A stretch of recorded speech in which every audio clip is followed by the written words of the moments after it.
말씀은 이사야 6장 6절로 13절입니다. 이사야 6장 6절로 13절. 제가 가진 구약 성경 975페이지에 있습니다. 이사야 6장 6절로 13절 말씀.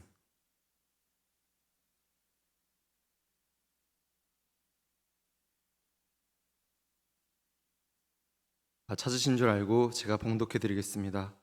그때 그 스랍 중에 하나가 부젓가락으로 제단에서 집은 바 핀 숯을 손에 가지고 내게로 날아와서 그것을 내 입술에 대며 이르되 보라, 이것이 내 입에 닿았으니 내 악이 제하여졌고 내 죄가 사하여졌느니라 하더라.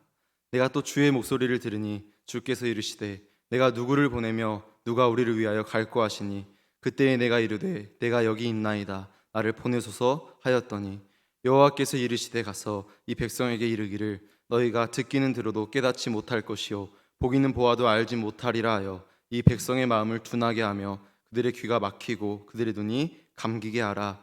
염려하건대 그들이 눈으로 보고 귀로 듣고 마음으로 깨닫고 다시 돌아와 고침을 받을까 하노라 하시기로 내가 이르되 주여 어느 때까지니이까 하였더니 주께서 대답하시되 성읍들은 황폐하여 주민이 없으며 가옥들에는 사람이 없고 이 토지는 황폐하게 되며 여호와께서 사람들을 멀리 옮기셔서 이 땅 가운데 황폐한 곳이 많을 때까지니라. 그 중에 10분의 1이 아직 남아 있을지라도 이것도 황폐하게 될 것이나 밤나무와 상수리나무가 배임을 당하여도 그 구루터기는 남아 있는 것 같이 거룩한 씨가 이 땅에 구루터기니라 하시더라. 아멘. 미국의 한 기독교 방송에서 암에 걸린 소년을 인터뷰한 영상을 봤습니다. 그 사회자가 암에 걸린 소년에게 물었습니다. 왜 하나님이 너에게 암을 주셨을까? 하나님이 모든 것을 주관하시잖아. 왜 하나님이 너에게 암을 주셨을까? 소년은 대답합니다. 왜냐하면 그분이 저를 선택하셨으니까요. 왜 널 선택했을까? 라고 묻자 저는 특별한 아이니까요 라고 대답합니다. 너가 특별한 아이라서? 물론 그렇지. 근데 너무 심하지 않니? 하나님은 왜 고통을 허락하셨을까? 소년은 대답합니다. 그걸 위해 저를 선택하셨으니까요. 하나님께 화가 나지 않아요.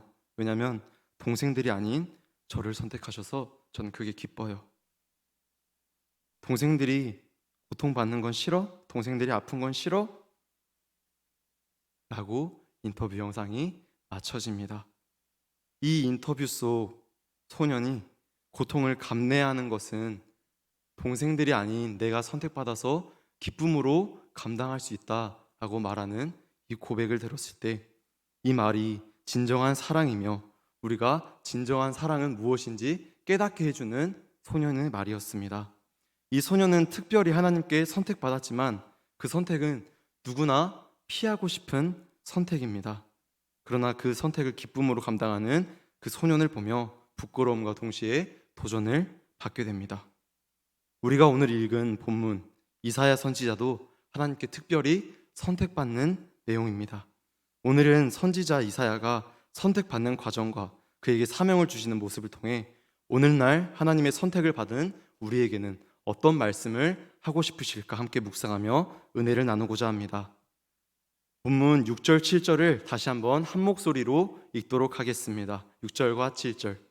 그때에 그 스랍 중에 하나가 부젓가락으로 제단에서 집은 바 핀 숯을 손에 가지고 내게로 날아와서 그것을 내 입술에 대며 이르되 보라, 이것이 내 입에 닿았으니 내 악이 제하여졌고 내 죄가 사하여졌느니라 하더라. 아멘. 6절에 나온 스랍이 부젓가락으로 집은 핀 숯은 리츠파라는 히브리어 단어입니다. 이 단어는 신구약 포함해서 단 한 번밖에 쓰이지 않는데 이 단어의 뜻은 장렬하는 돌, 새빨갛게 달아오른 숯이라는 뜻입니다. 우리가 식당에서 자주 사용하는 고기 굽는 숯이 어떻게 만들어지는지 아십니까? 공기가 통하지 않는 가마에 1000도라는 높은 온도에 빠르게 참나무를 뗀다면 그 숯이 빨갛게 달아오르게 됩니다. 이 빨갛게 달아오른 숯은 불완전성 연소물들이 전부 사라진 숯이라고 하는데, 쉽게 말해서 이 빨간 숯이 고기 구울 때 사용되는 좋은 숯이라는 말입니다. 스랍이 가져온 리치파는 1000도가 넘는 숯이었고, 이사야는 이 고기 굽기에 좋은 숯에 입술이 구워진 겁니다. 얼마나 뜨거운지 천사도 손으로 잡지 않고 젓가락을 사용하고 있습니다. 저는 이 본문을 보면서 이런 생각이 들었습니다. 하나님께서는 이사야의 입을 꼭 지지셨어야만 했을까? 말 한마디로도 천지창조하시는 분이 이사야야 내 죄를 사하노라 라고 하셨으면 될걸. 굳이 이사야의 입을 지지면서까지 우리에게 말씀하고자 하는 것이 무엇일까? 타락한 이스라엘 백성들이 거듭나기 위해 이사야가 선지자로 지명받고 그 과정에서 입술이 지져지는 것은 타락한 우리가 거듭나기 위해 예수 그리스도께서 십자가에 못 박혀 돌아가시는 것을 보여주는 모형입니다. 오늘 하나님께서는 이사야가 선택받는 이 모습을 통해 자신의 하나뿐인 아들 예수 그리스도가 우리를 위해 희생제물로 선택된다는 것을 보여주고 계십니다. 우리가 성도로서 살아갈 때 이해되지 않는 부분들이 많습니다. 교회 다니지 않는 친구들은 대학에도 잘 가고 결혼도 잘하고 직장에도 잘 취업하는데, 교회 잘 다니는 내가 내 삶이 잘 풀어지지 않을 때 우리 하나님께서는 나한테 왜 이러시나, 굳이 나의 애간장을 이렇게 지지셔야 할까라는 생각이 듭니다. 우리는 내 삶에 거친 풍파가 몰아치고 낭망하고 슬픈 일이 생긴다면 가장 먼저 생각되는 것이 교회에 나오는 것이 불필요하고 비합리적인 생각을 한다는 것입니다. 그러나 우리가 교회에 나오는 이유는 일주일 중에 이 시간은 하나님께 투자할 테니 제 인생을 잘 풀리게 해주세요 라고 하나님과 거래하기 위함이 아닙니다. 우리가 주님이라 부르는 그분은 우리를 사랑한다는 그 이유만으로 세상에서 가장 불합리하고 비합리적인 삶을 사셨습니다. 우리가 믿고 따르는 예수 그리스도는 그런 분이십니다. 세상에 모두 버림받고 세상에서 모욕을 들을지언정 우리를 사랑하심으로 우리 대신 십자가에 못 박혀 돌아가시는 분이, 그런 비상식적인 분이 우리가 믿고 따르는 예수 그리스도, 우리의 메시아십니다. 성도란 성스러운 길을 걷는 자들이며 그 성스러운 길은 예수 그리스도의 발자취를 따라 걷는 길입니다. 사랑하는 성도님들, 세상에서 잘 나가고 세상의 것을 자랑하는 삶을 살고 싶겠지만 주님은 우리가 세상의 길이 아닌 구원의 길로 걷길 바라십니다. 나의 삶의 자리에서 가장 낮은 자세로 모두를 섬기고 복음을 자랑하는 성도가 되어 세상에 빛이 되는 것이 아니라 천국에서 빛나는 우리 모두가 되길 주님의 이름으로 축복합니다. 성도님들, 나다십이라는 말을 아십니까? 이 말의 시초는 아마 군대일 확률이 매우 높으며 이는 현재 군대뿐만 아니라 사회에서도 많이 통용되는 말입니다. 나다십, 이 말은 나다 싶으면 너가 맞으니까 엉덩이를 당장 가볍게 들라 라는 뜻입니다. 좋게 보면 사회생활의 기초가 되는 말이지만 안 좋게 보면 부조리 중에 부조리가 되는 말입니다. 그런데 저는 오늘 8절을 보며 이걸 느꼈습니다. 8절을 다시 한번 보겠습니다. 내가 또 주의 목소리를 들으니 주께서 이르시되 내가 누구를 보내며 누가 우리를 위하여 갈고 하시니. 지금 이사야 말고 여기 누가 있습니까? 저건 그냥 이사야 들으라고 하는 말씀이십니다. 마치 말년병장이 나다십이라고 하면 일병이 제가 하겠습니다 라고 벌떡 일어나는 것처럼, 많은 분들이 이 본문을 보면서 이사야처럼 우리는 순종을 해야 된다, 우리도 저런 무조건적인 순종을 본받아야 된다라고 말씀하십니다. 그 말도 맞긴 하지만 스랍들이 머리 위로 날아다니면서 거룩 거룩 거룩 찬양하고 있고 방금 내 입술이 지져졌습니다. 근데 하나님께서 나다십이라고 하시면 거기서 주님 내가 여기 있나이다 나를 보내소서 라고 하지 않을 자가 세상에 얼마나 있을까요? 그래서 우리는 오늘 이사야의 무조건적인 순종이 아니라 무조건 순종할 수밖에 없도록 부르시는 하나님의 의도에 주목해 보려 합니다. 하나님께서는 종종 불가항력적인 선택을 하심을 우리는 성경을 통해 알 수 있는데요. 노아를 선택하실 때도 곧 홍수가 나서 다 죽을 텐데 너 방주 지을래 말래라고 부르셨습니다. 모세를 택하셔서 떨기나무에 불을 붙이셨고 손을 넣었다가 빼면 나병이 생기고 다시 넣었다가 빼면 낫는 등 하나님은 기적들을 보여주시며 모세를 부르셨습니다. 그리고 그들은 모두 하나님의 구원 역사에 큰 획을 긋게 되는 인물로 사용됩니다. 근데 우리는 성경을 보면서 간과하는 것이 있습니다. 하나님께 선택받은 사람들은 무조건 훈련받는 시간도 함께 있다는 것입니다. 하나님께 선택받은 노아는 120년 동안 정신 나간 사람이라는 소리를 들으면서 방주를 지었습니다. 모세는 40살에 살인자가 되어서 40년 동안 광야에서 양을 치며 훈련을 받아야 했습니다. 이사야 역시 마찬가지입니다. 자신의 백성들에게 저주와도 같은 하나님의 말씀을 전달하면서 얼마나 마음에 큰 시험이 들었겠습니까? 이렇게 보면 하나님께서는 자신의 구원 역사를 위해 피조물들을 이용하는 악덕 사장 같아 보이지만 하나님께서 인류를 구원하시기 위해 가장 큰 희생을 해야 된다는 것에서는 다름 아닌 자기 자신을 선택하셨습니다. 우리가 매일 친구들과 나가서 술을 마시고 싶지만 그것이 양심에 찔리는 불편한 삶을 삽니다. 휴지를 건네면 무시받지만 그럼에도 전도를 하는 삶을 삽니다. 지금 낮잠 자도 모자랄 시간에 교회에 나와서 주님의 말씀을 듣는 삶을 삽니다. 왜냐하면 하나님께서 우리를 선택하고 이 자리에 부르셨기 때문입니다. 그래서 우리는 가끔 자녀로 부르신 것에 대해 불만을 가질 수 있습니다. 왜 하필 나를 선택하셔서 이렇게 귀찮게 하시나? 우리는 하나님께 선택받은 것이 하필 운이 없어서 내가 걸려서 힘들게 성도로 살아가야 한다는 생각을 하신다면 하나님께서는 아마 이사야가 아니라 우리를 숯불로 지지고 싶으실 것 같습니다. 하나님은 자신의 구원 역사를 멋지게 이루기 위해 우리를 이용하시는 분이 아니라 우리의 구원을 위해 세상에 버림받고 십자가에 못 박히시는 선택을 하셨는데 우리가 세상을 살면서 복음을 증거하라는 이것조차 버거워한다면 하나님께서는 얼마나 기가 차시겠냐는 말입니다. 사랑하는 성도님들, 하나님의 선택은 가끔 부담이 될 수 있고 불가항력적일 수 있습니다. 그러나 하나님께서 우리를 선택하신 이유는 자신의 구원 역사를 멋지게 이루기 위해 우리를 들러리로 선택하신 게 아니라 우리의 구원을 위해 자신의 자녀로 선택하신 것입니다. 이사야 선지자가 하나님의 택하심을 인정하고 그의 말씀을 전할 때 그는 세상에 그 어떤 것도 두려워하지 않고 하나님의 소명을 감당하는 하나님의 자녀가 되었습니다.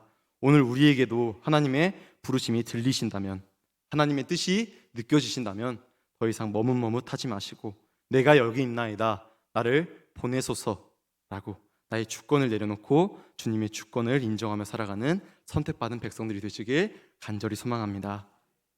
9절과 10절을 계속해서 보겠습니다. 여호와께서 이르시되 가서 이 백성에게 이르기를 너희가 듣기는 들어도 깨닫지 못할 것이요 보기는 보아도 알지 못하리라 하여 이 백성의 마음을 둔하게 하며 그들의 귀가 막히고 그들의 눈이 감기게 하라. 염려하건대 그들이 눈으로 보고 귀로 듣고 마음으로 깨닫고 다시 돌아와 고침을 받을까 하노라 하시기로. 아멘. 그는 선지자입니다. 이스라엘 백성들이 매번 하나님을 배반하고 매맞고 회개하고 다시 하나님의 백성이 되는 이스라엘 역사를 그 누구보다 잘 알았을 겁니다. 그래서 이사야는 이렇게 생각했을 거예요. 이번에도 하나님께서 적당히 하시다가 회개하면 받아주시겠지. 그리고 묻습니다. 11절과 12절입니다. 내가 이르되 주여 어느 때까지나이까 하였더니 주께서 대답하시되 성읍들은 황폐하여 주민이 없으며 가옥들에는 사람이 없고 이 토지는 황폐하게 되며 여호와께서 사람들을 멀리 옮기셔서 이 땅 가운데 황폐한 곳이 많을 때까지니라. 아멘. 성도님들, 야곱의 11번째 아들 요셉의 별명이 뭔지 아십니까? 꿈쟁이. 네이버에 쳐보니까 왕재수 요셉이라고 나오기도 하더라고요. 그러나 그 별명은 형통하는 자입니다. 18살 때 형들에게 꿈 자랑을 했다가 왕따 당하고 아버지의 채색 옷을 입고 자랑하러 형들에게 갔는데 노예로 팔리게 됩니다. 노예 생활을 성실하게 잘했는데 그 집에서 집안 아주머니께서 유혹을 했고 그걸 뿌리치니까 감옥에 가게 됐습니다. 이렇게 살아온 사람에게 당신은 형통한 자입니다 라고 말한다면 그에겐 이 말이 놀리는 수준이 아니라 나를 모욕하는 거구나라고 생각이 들 겁니다. 그러나 창세기 39장 3절에는 그에 대하여 이렇게 기록합니다. 그의 주인이 여호와께서 그와 함께 하심을 보며 또 여호와께서 그의 범사에 형통하게 하심을 보았더라. 아멘. 요셉은 노예 생활하면서 주인에게 이쁨 받고 감옥에서 극적으로 빠져나왔다고 해서 그를 형통한 자라 불린 것이 아닙니다. 그가 이 모든 것을 잘 겪고 애굽의 총리가 되었다고 해서 형통한 자라고 불리운 것이 아니라는 겁니다. 그가 형통한 자라고 불린 이유는 그의 삶의 모습이 어떻든 간에 하나님께서 그와 함께 하셨기 때문에 그가 형통한 자라고 불리우게 된 것입니다. 그러나 우리는 요셉의 이야기를 들으면서도 여전히 내가 내 계획대로 인생이 흘러가고 원하는 대로 삶이 나아가길 바랍니다. 그리고 내 뜻대로 되지 않으면 하나님께 기도해요. 하나님의 뜻을 도저히 모르겠습니다. 나 좀 살려주세요. 나 너무 힘들어요. 나 너무 지쳐요. 그러나 결국 시간이 지나면 하나님이 이래서 나를 이렇게 이끄셨구나라고 하나님이 모든 것을 협력하여 선을 이룬다는 것을 우리는 종종 깨달을 수 있습니다. 마지막 13절입니다. 그 중에 10분의 1이 아직 남아있을지라도 이것도 황폐하게 될 것이나 밤나무와 상수리 나무가 배임을 당하여도 그 구루터기는 남아있는 것 같이 거룩한 씨가 이 땅에 구루터기니라 하시더라. 이사야 선지자가 하나님께 처음 부름을 받고 소명을 받았을 때 그는 이해가지 않았을 겁니다. 안 그래도 불안한 백성들에게 듣기는 들어도 알지 못하게, 보기는 보아도 알지 못하게 하라는 소명을 주십니다. 선지자인 자신을 매국노로 만드는 명령을 내리십니다. 그러나 13절에 하나님의 진짜 속마음이 나옵니다. 13절에 나오는 거룩한 씨는 예수 그리스도를 상징하며 지금 당장에는 이스라엘이 멸망하는 것 같고 황폐하여질지 모르겠지만 내가 거룩한 씨를 통하여 다시금 이스라엘 백성을 회복시키실 것이라 말씀하고 계십니다. 거룩한 씨, 우리는 가끔 이 세상의 권력을 잡은 이들이 다 횡포를 놓는 것 같고 우리 그리스도인들의 세상이 끝난 것 같은 느낌을 받을 때가 있습니다. 그러나 이 세상이 끝날 것 같을 때, 우리 그리스도인들이 다 멸망할 것 같을 때에도 하나님께서 말씀하십니다. 거룩한 씨 예수 그리스도로 말미암아 우리에게 승리를 주시겠다고 말입니다. 우리는 요셉이 총리가 됐다는 사실, 그 사실만을 바라볼 수 있지만 그는 젊은 날에 하나님 앞에서 피눈물 흘리며 기도했을 겁니다. 그리고 애굽의 총리가 된 이후에도 그는 하나님께 계속해서 물었을 거예요. 피눈물 흘린 그 견딘 시간이 훈련이 되어서 총리가 된 이후에도 하나님, 내가 어떻게 해야 할까요? 어떻게 살아가야 할까요? 라고 그는 일평생을 하나님께 묻는 형통한 자가로 살았을 거라는 것입니다. 오늘날 살아가는 우리에게도 이해되지 않는 하나님의 부르심과 하나님의 인도하심이 있을 수 있지만 그럼에도 우리가 주님을 떠나지 않는 이유는 그분의 결론이 항상 우리의 구원을 위한 사랑으로 결말을 맺기 때문입니다. 그런 주님께서는 언제나 나와 함께 하심을 믿고 주님과 동행하며 형통한 자라고 칭함받는 저와 우리 모든 성도님들 되시길 축복합니다. 말씀을 맺겠습니다. 참수새는 두 가지 종류, 흑탄과 백탄이 있습니다. 참나무를 600도에서 태우고 천천히 식히면 흑탄이 되고 1000도가 넘는 가마에서 빨갛게 탄 숯을 빠르게 식히면 백탄이 된다고 합니다. 그렇기에 백탄을 만드는 과정이 훨씬 어려운 작업이라고 하는데요. 1000도에서 달구어진 숯이 귀한 백탄이 되는 것처럼 이 세상에서 그리스도인으로 살아간다는 것이 너무나 힘들고 벅찰지 모르겠지만 그 달구어지는 시간이 다 지나면 우리는 귀한 하나님의 백성이 될 것입니다. 오늘날 하나님께서 우리를 선택하신 이유는 예수를 따른다는 것은 이 숯에 지져지는 것처럼 고통스러운 일이지만 숯이 입술에 닿아 죄 사함을 받는 것처럼 예수 그리스도의 복음이 우리에게 닿아 우리가 구원을 받을 수 있었습니다. 사랑하는 우리 예양의 성도님들, 힘들고 지치더라도 이 세상 끝날까지 주님의 손을 놓지 말고 그분의 사랑 속에 달구어져 세상 끝나는 날 하얗게 탄 아름다운 백탄처럼 하얗게 빛나는 우리 모든 성도들이 되시길 주님의 이름으로 간절히 소망합니다.